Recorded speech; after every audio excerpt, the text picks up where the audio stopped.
no minimum age requirements for life in prison without the possibility of parole. The other 40 have not spoken out against that. They just have not enacted similar pieces of legislation. And going back 4, 5, 6 years, do any states have the death penalty for this type of crime? If you were to go back 5 years. No, Your Honor. This court deemed the death penalty an illegal punishment for the crime of rape. Which is why I asked if you went back 5 years. I'm not ashamed of No, that. don't worry about it. Okay. Let me give you a scenario that's a little closer to the one we have here. Let's say the offense is statutory rape. That is consensual sex between someone who is older but still a minor and someone who is even younger. Let's say 16 and 14. Life without parole is constitutional? Your Honor, I see my time to start. May I answer your question? Please. Your Honor, Proposition 417, there is prosecutorial discretion that goes along with that. The prosecutor would decide whether or I know, not. but my question assumes that the prosecutor has decided to exercise his or her discretion and prosecute to the full extent of the law and seek life without parole in a case of statutory consensual sex, statutory rape. Yes, Is there a constitutional violation? No, sir, there would not. Proposition 417 itself and the way it's enacted in its application is not in contention with the Constitution of the United States. So a 16-year-old, well, let's make it a little easier. A 17-year-old has sex with a 16-year-old. That, according to state law, constitutes statutory rape. The minor has never had a prior conviction or running with the law of any kind. He gets convicted, and he gets life without parole. That's constitutional? Yes, sir. Due to the fact that this court stated in Eddings that aggravating and mitigating circumstances need only be considered when the capital punishment is handed down. You're saying that statutory rape would fall under Proposition 417? Yes, ma'am. Proposition 417 states rape of a minor. Statutory rape is consensual sex between two minors, between one who's of the age of majority and one who's a minor. Here it says that aggravated rape shall be deemed as the act of rape in conjunction with other heinous acts directed at the victim. So how exactly does statutory rape fall under 417? Well, I also believe Proposition 417 one of those heinous acts is the rape of a minor. And in statutory rape, that is what occurs there. And the prosecutor have the discretion to try the defendant. So by definition, statutory rape becomes aggravated rape? Your Honor, given the facts of the case, I can't But based on your argument, if in aggravating part, if under 417, one of the aggravating provisions is the rape of a minor, then isn't all statutory rape aggravated rape? Absolutely. Under the definition of Proposition 417, it is, Your Honor. And therefore, all statutory rape is subject to life without parole? Yes, sir. Under Proposition 417, which was popularly enacted by the state of Olympus. Thank you, Your Honor. Thank you. Thank you.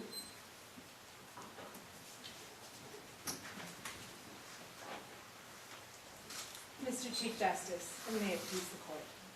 My name is Jenna Lorence, and I, along with my co-counsel, Rachel Heflin, represent Mr. William DeNolf, Jr. We ask this Court to rule that a warrant is required when electronic sense-enhancing surveillance is used to obtain information from a constitutionally protected area that is previously unknowable from a public vantage point. To break that down a bit, we'll be first examining how this Court has differentiated between naked eye and enhanced surveillance. Counsel, Yes, if I could ask you the same question. If an individual was birdwatching using this device, which according to Petitioner is available through birdwatching catalogs from the public highway, could they view the inside of this mobile vehicle? Perhaps, Your Honor. However, Is it, just, you can answer the question, but is it your position that it is available through birdwatching magazines? So my review of the record shows that it's only available through military stores. I believe it's at the beginning of page 3 of the record, Your Honor, where it discusses where exactly these are available, including military surplus stores. But the record does state that it is used by birdwatching enthusiasts, so charitable reading of the facts would grant that a birdwatching enthusiast would have some form of access to this. This is where we need to look carefully at, first of all, did Mr. DeNolf have a constitutionally protected Fourth Amendment claim? And secondly, Could this information have been seen from a public vantage point with the naked eye? Does it really matter constitutionally whether or not you're using some enhanced technique? If you had someone who was a type of superhero and had this sort of vision which allowed him or her to see inside of an open window at 500 yards, and police departments throughout the country use that superhero services, would there be a violation? It depends, Your Honor. We need to look at Kylo's general public use test, which sets out two standards. The first is He can that... fly from point to point, so he's used everywhere. Your Honor, if this gift of flight was generally available to the public, then it could be used if the public was generally aware of its use. He's in the newspapers every day. Yes, Your Honor, that would be constitutional, however, the Fourth And then Amendment would have it. my point in asking the question is to figure out where the fault line is. In other words, does it really matter what we're looking into, or does it matter what we're using to look through? And what should the Constitution be concerned with? Should we be concerned with what we're finding inside, what we're using to look inside? Your Honor, we should be concerned with what is being looked at and what the applications are to the Fourth Amendment. So the superhero use would be unconstitutional.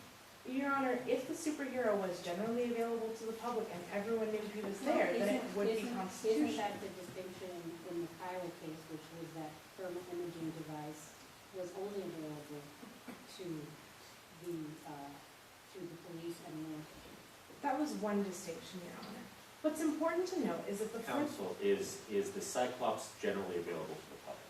The public has access to it. However, does one who is positioned their home 3 football fields away from the public road expect their small recreational... They're in an area, it's a wooded area, where clearly one can suspect there would be hunters, there'd be bird watchers, there'd be nature enthusiasts. Perhaps And not. particularly because my understanding of the record is this was a 25-acre area that had not been fenced in any way, shape, or form, so they had done nothing to protect their private property. On the contrary, Your Honor, a key point of Kylo versus United States and Caro versus United States is what could be viewable with the naked eye. If the Kylo key imaging device had only been used to see that which was viewable through the open window, it would have been constitutionally permissible. Similarly, in Caro, information where the beeper, when visual contact could be made within the house through the open window, that was considered appropriate, naked eye surveillance. In this situation, we have the police standing on a public vantage point, the road, but using this technology to move themselves to the private vantage point. Now, opposing counsel attempted to use the open fields doctrine to justify this use of the Cyclops. However, this cannot be applied in this case, because once the police officers step off the road onto Mr. DeNolf's property, they have moved from a public vantage point to a private vantage point. Furthermore, Oliver versus United States is incredibly clear that the open fields doctrine only applies to those activities taking place in the open field. If Mr. DeNolf had placed his garden outside of his recreational vehicle, then yes, perhaps the open fields doctrine could apply. But in this situation, by placing it in a recreational vehicle, 3 football fields... Counsel, let me ask you this. At one point, Mr. DeNolf Jr. Was outside in the open with a bloody nose. Would it be constitutional to observe that with the Cyclops? Perhaps, Your Honor. What's important that we know is that 2 different unconstitutional searches took place here. The first unconstitutional search took place when they used the Cyclops in the early morning hours to observe the plants. Based on this information, they then went and got a warrant. On the fruits of the poisonous tree doctrine, they then used the Cyclops under the warrant to observe Mr. DeNolf and a struggle appearing inside. Assuming that was the first time they used the Cyclops, however, would they be permitted to observe in and out in the open using the Cyclops? They would be constitutionally permitted to observe whatever elements of Mr. DeNolf they could have observed with their naked eye. Well, under the record, though, assuming not the poisonous tree scenario, but the second time, when he did come out with a bloody nose, they already did have a warrant at that point in time. That is correct, Your Honor. However, the police officer's actions subsequent to observing Mr. DeNolf would not fall under what this court has considered to be constitutional usage of the exigent circumstances doctrine. In Brigham City versus Stewart, the seminal case on this in our case record, the police officers observed two drunk minors. They walked around to the back of the house where they saw a minor being held down and repeatedly beaten by two adults. The police officers knocked, announced their presence, and knocked again before entering. In this situation, we see the simple act of a bloody nose, which would come from any multitude of circumstances, being used as an excuse to enter a home. Well, but at that point in time, they did have a warrant, and they had to use the cyclops to observe that there was a struggle and altercation occurring inside the recreational vehicle, correct? And then Mr. DeNolf came out with the bloody nose. Yes, Your Honor, that is correct. However, that warrant was received only based upon tainted evidence. Counsel, is it your position that no technology can be used, that only what is visible with the naked eye can be observed? We are asking this court to rule that only what is viewable from a public vantage point with the naked eye should be observed. And so no technology, no matter how generally available, can ever be used? No, not at all, Your Honor. If the information that it is gathering is indeed available from that public vantage point. But assuming that the information is not obtainable using the naked eye, technology cannot be used, Your Honor, irrespective of how generally available that technology would be. Standard binoculars that can be bought at any sort of store that you find in a mall. in the case of Kyla versus the United States, Your Honor, this court actually ruled that the thermal imager could be... I'm familiar with what was ruled. My question is, if you go out and you buy binoculars at a standard store, are those permissible and could those be used, or would those be prohibited? If, Your Honor, it were to fulfill all three prongs, first, it's generally available, which binoculars do. People are expecting it to be used, which binoculars do, which people do expect, and that it does not view that which is unviewable from a public vantage point. Okay, so if the police officers were to have used binoculars purchased at a general store, would there have been, in your view, a violation? The distinction in this case, Your Honor, is that they did not, and the record states I that understand, but I'm asking what your view of that hypothetical is. if they had used binoculars and were able to obtain the exact same information, which our facts say they could not have, then yes, that would have been constitutional. And so the question is whether the Cyclops is analogous to binoculars that are generally available. Your Honor, I see my time's about to expire. May I answer the question? Your Honor, the Cyclops has 4 key differences from a regular pair of binoculars. The first is that it has digital recording abilities. The second is that it has night vision. The third is that it has the ability to detect motion and zoom in on it. And the fourth is, according to our record, that it has the highest ability to see at distance than anything else on the public market. I know that your time is expired, but what if you were just using a very high resolution camera that could be purchased at a camera shop and was readily available? And you were bird watching, and there happened to be some wonderful specimen of a bird on top of the RV, and you were taking a photograph with a high resolution camera, and you happened to capture and see inside the RV these plants while you're taking the picture. Your Honor, the key difference here is that the Cyclops is the only device capable of doing this, of obtaining the information that was obtained, and as such violated the sanctity of Mr. DeNolf's home. Thank you, counsel.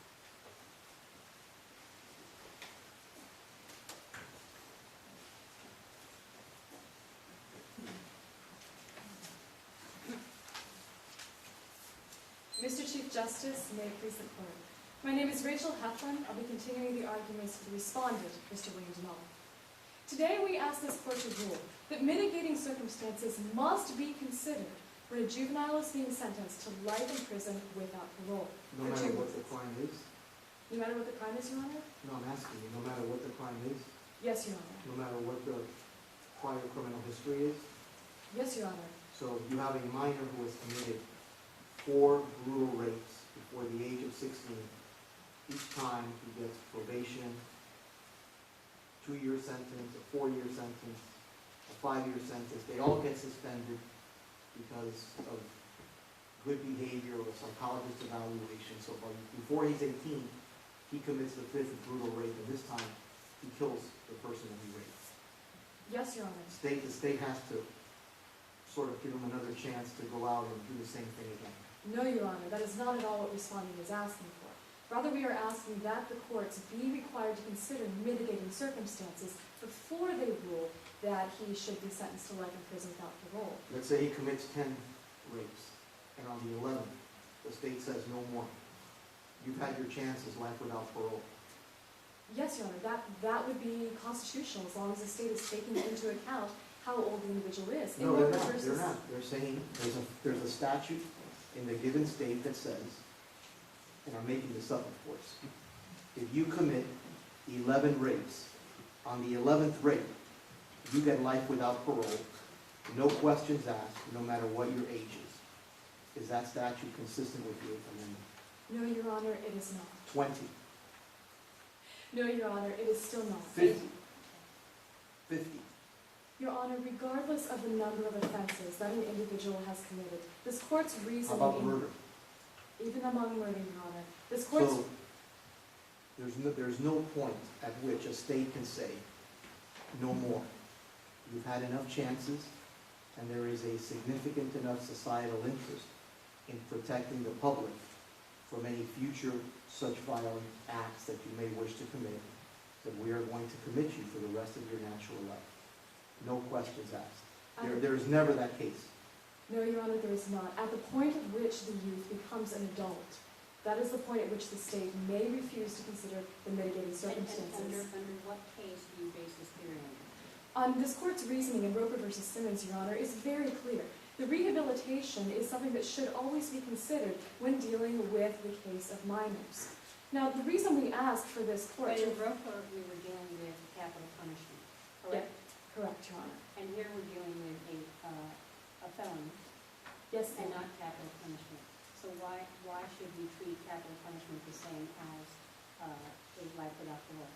Because, Your Honor, the life without parole sentence is unique and should be placed in a special category that is more analogous to the death penalty than it is to any other sentence of similar length. Would you limit that simply to minors, or would you require the individualized assessment of all life without parole cases? If Your Honors, if the court would like to extend that to, for example, also including mitigating circumstances such as mental disability, there would be no objection on the part of the respondent. I guess my question is, do you think that the treatment of life without parole in the case of minors deserves a special attention that is different from every other circumstance?